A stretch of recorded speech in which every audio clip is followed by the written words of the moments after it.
Hello everyone, and welcome to Surveillance Report 30, covering the privacy and security news from this past week. I am Henry, owner of Techlore. And I am Nate from thenewOil.xyz. And we are here to bring you the news.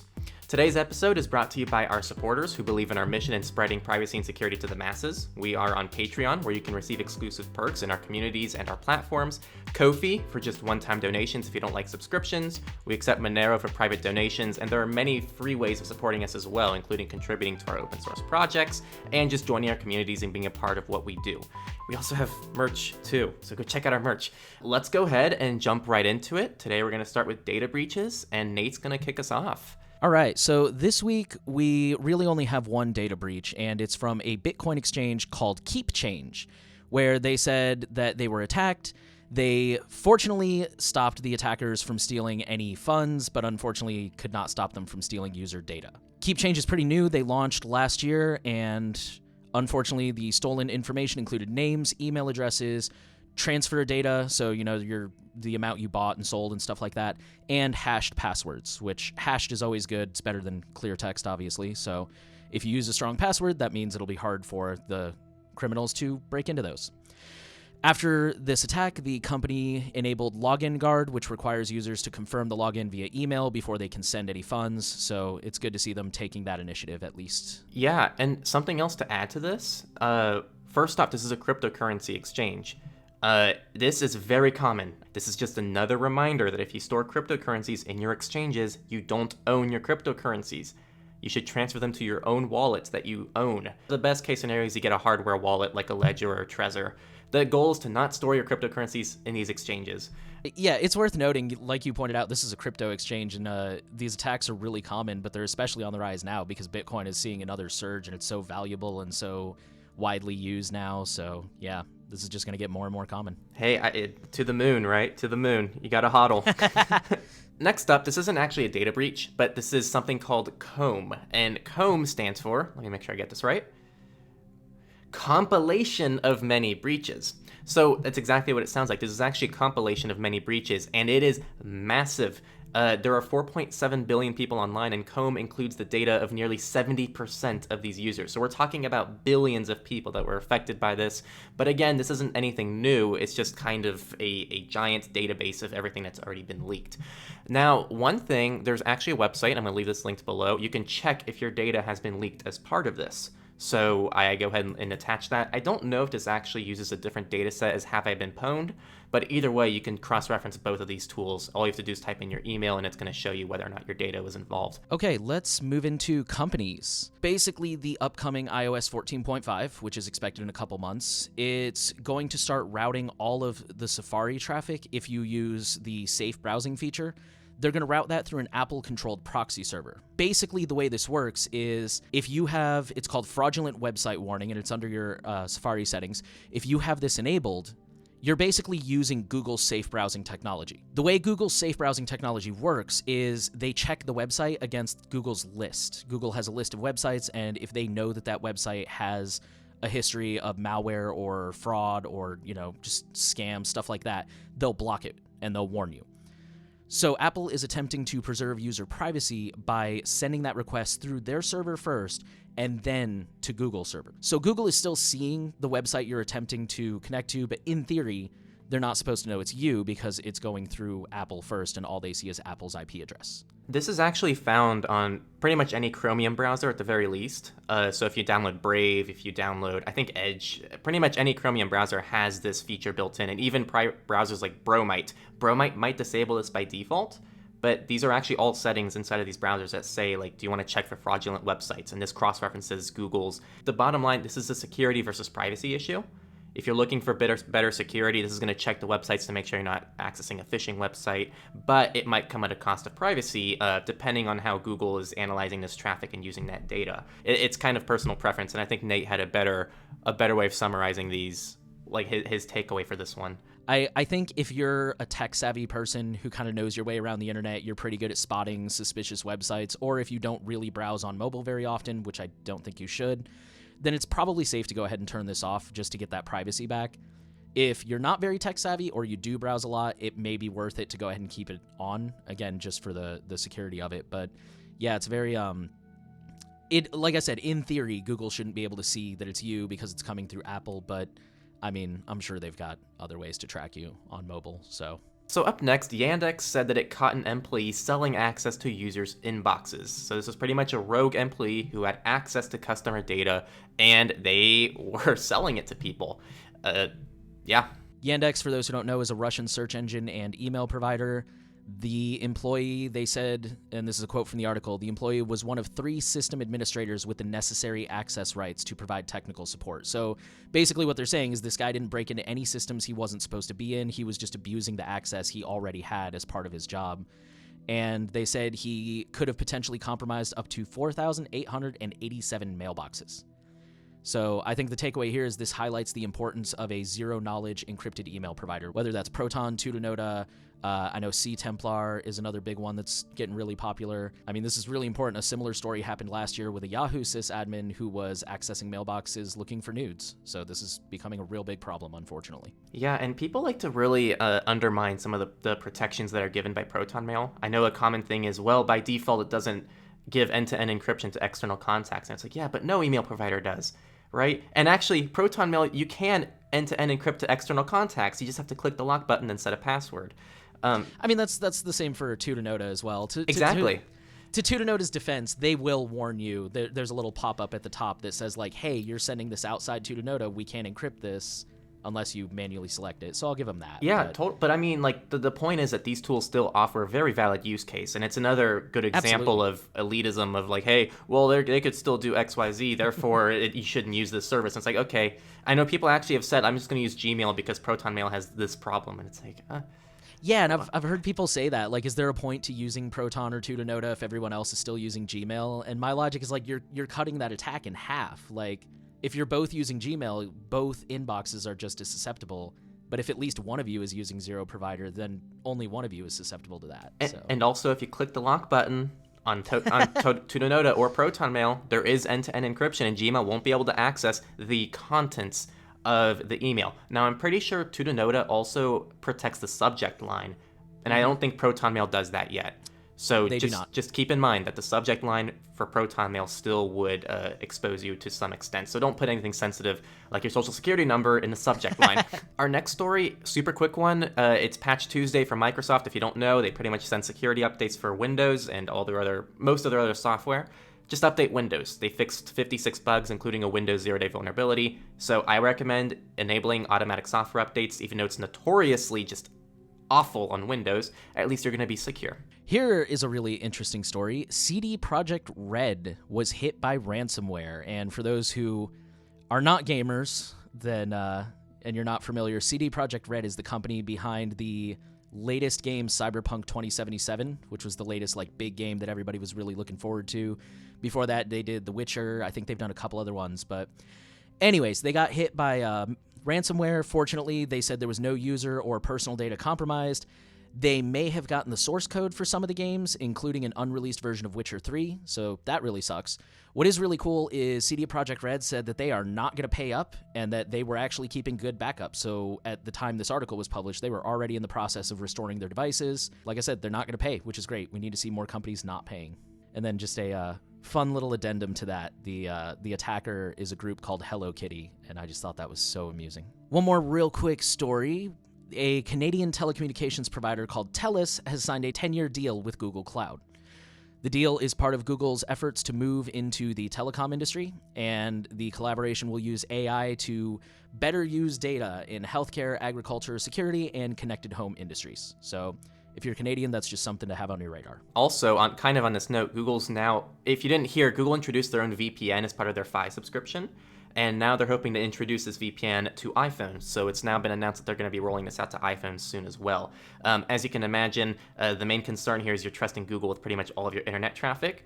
And I know this isn't how it happened, but internally, I really want this to be some kind of response to Apple now using the proxy for fraudulent websites. So yeah, but they're like, oh yeah, we're going to have people use our VPN, so we're still going to see their web traffic. I have so many questions about Google and this VPN stuff. I don't know. I have no comment on that. It's just ridiculous. You know what, though? I have less questions about Google making a VPN than Mozilla. I mean, that's fair. Google... they're the same thing, though. Fair. I know I have said before that Google does have some of the best security. No privacy, but they've got some pretty top-notch security. Our next story is about Amazon, and this kind of goes back to a story we talked about, I believe it was last week. We talked about how Amazon is going to be putting cameras in their vans so that they can improve driver safety. Well, CNBC did an article talking about how Amazon has already kind of been doing that for a while using an app called Mentor. And this app has been in use for years. Drivers have raised allegations that the app is really buggy, and it can lead to unfair disciplinary action, it can lead to unhealthy workplace competition, and it even tracks them while they're at home. And it's pretty self-explanatory. It's an app. If you start driving for Amazon, you have to download this app. Some places are lucky enough that they get a device issued at work. Unfortunately, some places are not, and they have to put it on their personal devices.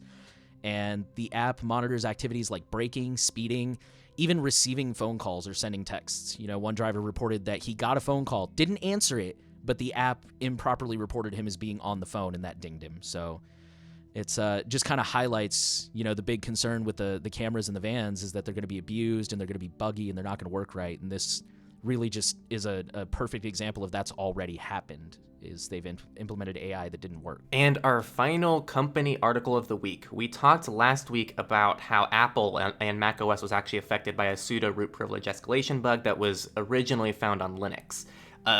Long story short, they've rolled out a fix. So updates, just like the Windows side of things, update. This applies to any operating system. And we're going to roll right into research. A big story this week is that browser favicons can be used as undeletable super cookies to track you online.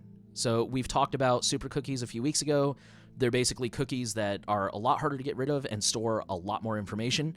For those who don't know, favicons or favicons, they're the little logo that appears in the corner of the website in the tab. Those can bypass incognito mode. They can bypass VPNs, ad blockers. They don't get cleared by closing the browser, by flushing the cache, by even restarting the system. They're just really, really persistent little guys. And fortunately, this was discovered by a researcher named Jonas Strelly. I may have pronounced that wrong. He fortunately says he hasn't seen any evidence of this being used in the wild, but he has alerted all the major browser companies, and hopefully they will provide a solution to that in the near future. So here's another big story that some of my readers were really interested in. Facebook and Instagram have removed link previews for European users, and the researchers who discovered this are suspecting that the reason they did that is because they're abusing link previews in a way that breaks EU privacy laws. So for those who don't know, when you share a link in a messenger like Facebook Messenger or Signal, you have the option sometimes to generate a link preview. And that's kind of a risk because basically what happens is your device pretty much visits the website so that it can bring in a snapshot of the website. And I mean, it'll collect, it's as if you actually visited that website. It'll log your IP, it'll download any JavaScript, so on and so forth. This technique was actually abused in the past to put malware in WhatsApp chats and spy on the chats. I always have to praise Signal because it's almost like Signal always looks 5 steps ahead on things like this, because when Signal didn't introduce link previews for the longest time because they knew this was a concern, and now it's an optional feature. So if this is something and you have a higher threat model and you don't want to ever have to worry about this, you can disable link previews in Signal and this won't impact you. Just another reason to use Signal over WhatsApp. I do have I agree with you that Signal is great and they're very forward thinking. They need to fix their implementation of that, because if I disable link previews but you haven't, any link you send me will still pull a preview. Got it. So I learned that the hard way. Well, pretty much. So if you receive a link preview, is there any risk on your end? Or because isn't the link preview generated on the user's end before they send it? I'm pretty sure it's how that works. Yeah, you're right. That is a really good point. But I mean, even still, if we're talking about like the WhatsApp example, the link previews were used to get into the chat and see the content. Got it. I wonder if they do anything to prevent that. Well, that's a good question. We should look into that. Or if someone knows more context or insight into that, let us know. Okay, so the next story is just a real quick story. This is, again, a proof of concept and an unfolding story. A Swiss company called Terra Quantum AG, they have proven that quantum computing can break encryption for a handful of currently existing encryptions. So at the time that this article was published, the research itself had not been published yet. This was just basically kind of a, headline, I guess, of an upcoming article. So we'll have to wait and see and read the paper when it comes out, see if, if this is true or if they're being hyperbolic, and if their alleged weaknesses even hold up to peer review. So that's still up in the air, but it's definitely something to have on our radar. There's a lot of concern in the privacy community about quantum encryption and how that might affect, or quantum computing and how that might affect current encryption standards. So this is something to look out for. Up next, to go back to messengers, Telegram, there was a whole research article posted about an issue with Telegram now that impacts privacy of their users. So there's already a lot of criticism for Telegram because they don't enable end-to-end encryption in chats by default. So you have to use a secret chat to get end-to-end encryption for other users. But even if you do that, this new issue is going to impact you. So pretty much you can have disappearing messages so that a message disappears after an hour, a minute, or a week. And this issue pretty much found a workaround where Telegram caches this on macOS in an improper way so that the files are still accessible. So this is another issue that's plagued Telegram. There's been quite a few issues that Telegram suffered in the last several years.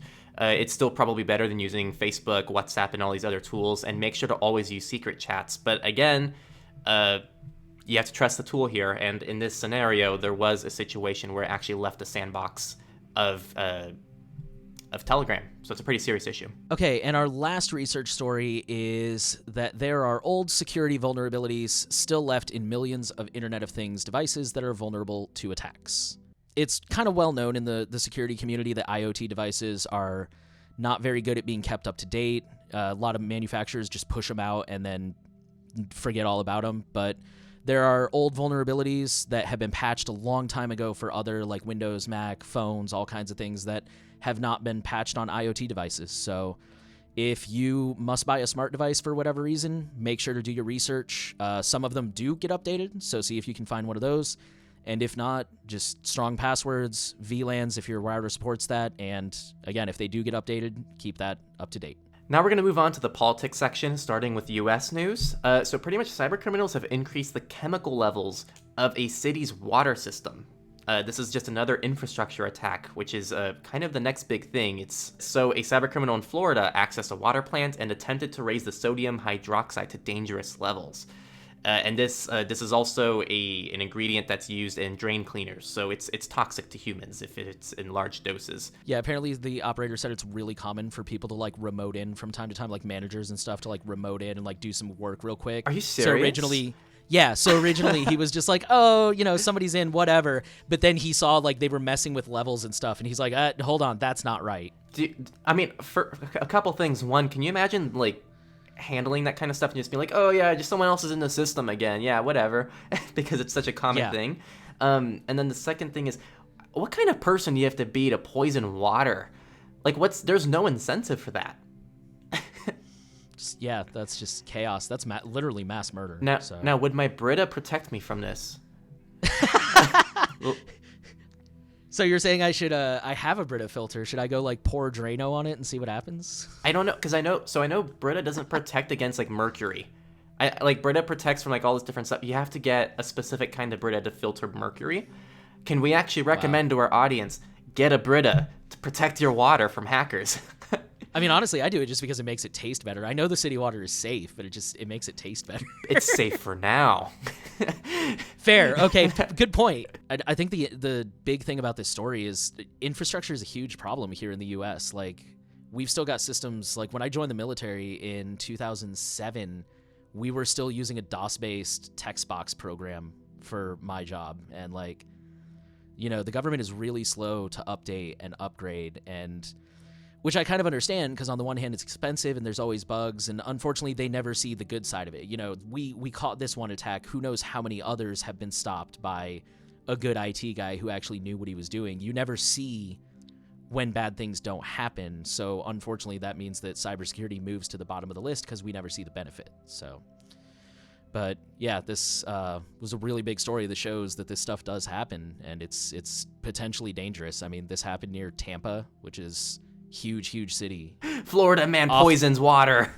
And then just to add on to that story real quick, another article disclosed that the attacker gained access through an employee's account. That employee's account was using the same password as his TeamViewer password. So Remember to use strong, unique passwords everywhere and do not reuse passwords. Okay, so up next. So a little bit of context here. Borders. Have always been kind of a hot topic because this is normally a place where you're searched. And normally there's, I guess, more of a reason to be searched, at least from a national security perspective. And so pretty much there was a previous case ruling that pretty much didn't allow copying of data without a warrant. And this has recently actually been overturned. So now, at least according to a single case, and I think this is technically still kind of unraveling, and we don't know how this is going to impact people yet, but pretty much there was a court overruling that pretty much stated, yes, there are actually situations where border agents are allowed to review and copy user data without a warrant. Like you said, this is still unfolding. This was the First Circuit Court. I believe they could still take it to the Supreme Court from here if they wanted to, and that would be the final authority. But yeah, previously they said, no, you can't search without a warrant at the border. Like, you can't do advanced searches where they copy your data and they unlock the phone and all that. But this judge said otherwise. So that is unfortunately kind of troubling. I know it makes a lot of privacy-conscious people not want to come to the U.S. now, so... Up next, we're going to talk about net neutrality. So a little bit of context. In 2016, I believe, we got Ajit Pai, who was anti-net neutrality. And so we pretty much revoked all net neutrality laws in the U.S. for those 4 years. And the one state that really caused a little bit of drama over this was California. So California actually had a net neutrality rule that they tried putting in place, and then the ISPs were fighting this net neutrality rule, and it's been a court ruling since it's been in court since what, 2018? Yeah, I believe, yeah, it's 2018. And pretty much it's just kind of an update on this story. So the US has dropped a suit against California because now we have a new administration and they seem to be moving towards a pro net neutrality stance on things, which is all good news. And Ajit Pai, the most hated person on the internet, is now out of office. Oh, man, you should have seen the day I read that in the headlines. I was like, yes! I remember we covered that in Surveillance Report. I think that was the first one we did together. I mentioned that, so. And you were right. You were like, yeah, and yeah. We don't I don't always put both of our webcams on the final video, but yeah, like that. I remember like cutting that part out. Yeah, that definitely had to be mentioned. Okay, and then our last USA story is the city of Minneapolis, Minnesota, is the latest city to ban facial recognition use by police. For those who don't know, Minneapolis is where the infamous death of George Floyd occurred last year, which sparked nationwide protests and has prompted many cities across the U.S. to review their police practices and their funding allocations, and that includes the police use of technology and data. So, this is a win. Facial recognition has been proven that it is not very effective on minorities. It has a huge false positive rate. And, of course, there are huge concerns about using this technology during peaceful protests and other legal gatherings and the chilling effect that that might have on freedom of speech and the First Amendment. So, this is a win. And we do have one real quick international political story. A couple in British Columbia used their phone number for contact tracing, and the restaurant abused it by sending them promotional offers. Pretty self-explanatory. The couple claims they have a phone number that they don't really use very often. They're pretty much only using it for contact tracing. And so they went out to eat, they went ahead and put the phone number down, and shortly thereafter they started getting text messages for promo offers from the restaurant. So this is a huge privacy abuse and a very big deal. All right, now we're going to transition to free and open source, FOSS news, and we're going to start with Signal. So last week we talked about how Signal was pretty much, they weren't accused, but some researchers pretty much came out and said, hey, the way that Signal's trying to bypass the recent Iran blocks for Signal isn't necessarily the proper way of doing it. And Signal was criticized because they actually removed pretty much all of everything the researchers posted through GitHub and the issues and all the different places they were trying to tell this to Signal, it was all removed by Signal. And so all the researchers were being censored, essentially. And actually, I cut this out of the final surveillance report, so you viewers didn't hear this, but I was telling Nate afterwards, like, yeah, Signal's kind of notorious for just doing this because people don't follow their super specific protocols. So Signal doesn't, they're just very strict in the open source community, and pretty much, yes, Signal just came out and said, yeah, these researchers didn't use our proper protocols of doing things, and we don't even think that the researchers' concerns are much of a security risk, and that we're working on this in the long run. Because I know you were concerned about that last week, Nate. Like, what do you think? Yeah, I mean, it's hard without having the actual post to look at, because I know they said they posted to GitHub and they got taken down and told this isn't the place, go post on the forum. Then they claimed that they posted on the forum and got removed there too. Like you said, Signal is basically saying, well, you weren't following the code of conduct. So without seeing the post, I can't really confirm that. But I mean, Signal, yeah, their response was basically, look, this vulnerability is not actually a vulnerability. And even if it was, these are temporary proxies. We're working on something long term. So I don't know if that was necessarily the best handling, but it does make me feel a little better to know that they're at least acknowledging the issue and responding and not just, pretending it didn't happen. So that's good. Yeah, Signal has a history with this, of people being like, well, we tried to contribute, they didn't do XYZ, and they're also very it's a very locked down open source, protocol that they have, which is a pro and a con. I mean, they're very efficient, right? It's kind of like a dictator running things, right? It's just like, we're going to do it this way. No questions asked. We're going to do things this way. And it's probably why Signal's actually one of the most successful open source projects, because they are so locked in with how they do things. But it comes with some cons, like this story. Yeah, real quick on that note, there's a speech by Moxie Marlinspike called "The Ecosystem is Moving," and I know you can find it on PeerTube and probably also YouTube and a bunch of other places, where in that speech, Moxie talks about why he doesn't want to decentralize Signal and stuff like that, and why he doesn't want to federate it. And yeah, it's worth checking out, because there are some good points. Like you said, they're able to respond to issues faster. They're able to push out features faster. They're able to push out the proper security, make sure everybody's using the same version. But there's definitely downsides too, like we saw we're seeing now with the censorship in Iran, and we saw when it crashed last month. So there's pros and cons for sure. But if anybody's curious what Moxie himself has to say on it, that's his own video that you should check out. Moxie's the CEO of Signal, by the way. Yes, thank you. Sorry. Yeah, no worries. Our last story for FOSS is about Google, who is pushing out a new tool to help open source developers find security bugs easier.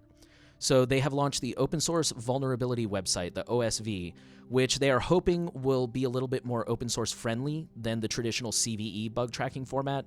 Because, with open source, you got a lot of forks, you got a lot of pull requests and different merges and different versions, and people are using different versions. It's just all over the place. So their hope is that with OSV, instead of being so rigid, it will be more flexible and make it easier for developers to report, manage, and fix vulnerabilities across the various commits and versions and forks and all that kind of stuff. And finally, we are going to move into our Misfits section, and we're going to start off with a story about apps, specifically one in the Google Play Store that infected 10 million users with a single update. It's pretty impressive. So there's an app called Barcode Scanner. It's pretty self-explanatory. It scans barcodes. And for years, it's been totally fine. There's never been an issue. But then all of a sudden in December, they pushed out an update that basically had malware in it, and it forced the app to continuously load pop-ups and ads. And many apps often contain third-party capabilities for the free versions. That's how you get apps that are free with ads, or you can pay $1 and get rid of the ads. And basically the paid version just removes that third-party ad API or SDK. I forget exactly what it is, and I'm not a programmer. So it is possible that sometimes there will be an update that makes the ads a little bit more aggressive because it's third party and it's kind of beyond their control, but this was so much worse than that and so much more aggressive, to the point where Google and Malwarebytes both considered this adware. Okay, so if you thought this was a Google Play issue, it impacts iPhones as well. So a developer exposed that there are multiple scam applications on the App Store, some that were bringing in millions of dollars of revenue. Pretty much, as the story goes, just like we just talked about, you have to trust the applications you download. Mobile phones are actually a lot more locked down than desktop operating systems, so these apps are more limited than a program you might install on your computer. But you still need to trust these applications, and just because it's an iPhone doesn't mean that it's necessarily always going to be better for you, and you shouldn't over-rely on the fact that Apple has a more locked-down app store than Google Play. Okay, and this is a pretty funny story here. It's definitely a misfit. A malicious script has stolen the credit card information that was stolen by other hackers. So these hackers pretty much stole credit card data, and then these other hackers stole their data. Yeah, that's pretty much the story. I thought it was funny. Nate threw that one in. Oh, it's so funny. One of my readers said that they should call that vulnerability yoink. Just yoink. The US FTC, which is the Federal Trade Commission, they're reminding people, do not post your COVID-19 vaccination cards on social media. So, some people are going out, they're getting vaccinated, thankfully, and, they're getting cards that prove that they got vaccinated. And of course, they're excited, so they're sharing that on social media. Well, these cards contain personally identifiable information like full name, date of birth, the date and location of the vaccine, and possibly other information. So, just kind of a reminder to people that you really don't need much information about a person to start stealing their identity or conduct phishing attacks and things like that. So, be really careful what you post online, and don't be afraid to say, hey, I got vaccinated, but maybe don't scan the card and post it. Okay, and then finally, we are going to end on a positive note. Pretty much a privacy win in Uganda, as data regulators have concluded that a ride-sharing application called SafeBoda was unlawfully disclosed. They unlawfully disclosed data to third parties because the consents relied upon for the disclosure were not specific, neither were they informed. I feel like I said that in a very complicated way. Pretty much, this SafeBoda ride-sharing app was caught sharing data with a third party and are now being held responsible for that. And this is a very big win in Uganda. It's just a big privacy data win that we wanted to throw in here. Oh, you may appreciate this. A couple nights ago, I couldn't sleep for some reason. And so I just brought the phone into the room and started playing Tower Defense until... just kind of waiting to get tired. So I just put on some sitcom and was playing it. And at one point, my partner woke up and looked at me, and she's just like, "Of course you're playing Tower Defense." It's like I'm trying to catch up, man. Yeah, the levels are getting harder and harder to It's hard. It's getting really hard to level up. They just introduced a new thing. You know how we talked about how they keep you roped in? They now introduced. Yeah, they dropped a new map, didn't they? Yeah, they dropped new maps, but they also dropped in the new. It's like a tower emblem, or it's like a sun god. Oh, the little totem. Yeah, like a sun god totem. Am I thinking of something else? I think that something like that just came out in the last update, and it's another thing now that you have to collect. And they incentivize certain maps. So now it's like, if you play this map now, you're going to get 5 more of these totems, and then you can unlock things. Yeah, I was going to say, you're going to hate this because that's going to go away after a while. I've seen them do that before. They'll it's like a limited time. They'll drop it for a week or two.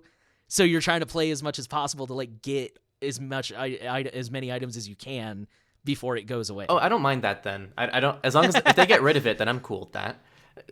Yeah, it'll at least in my experience, it'll go away in a week or two. It's a limited time event. All right. That, everyone, is all that we have this week. I want to thank you for listening. If you want to learn more about any of these stories, again, links are always in the show notes on GitHub. If you're interested in learning more about privacy, please check out Surveillance Report's parent site, Techlore, at techlore.tech. Or you can check out my site at thenewoil.xyz. Yep, Nate's site is awesome, and he has very thorough resources, so go check out his stuff. And a final thank you to our supporters who are helping us bring all this content to you for free. Again, all support methods are down below, and Nate also has support methods on his site as well if you want to support the new oil. So, thank you again for watching, everybody, and see you next week on Surveillance Report.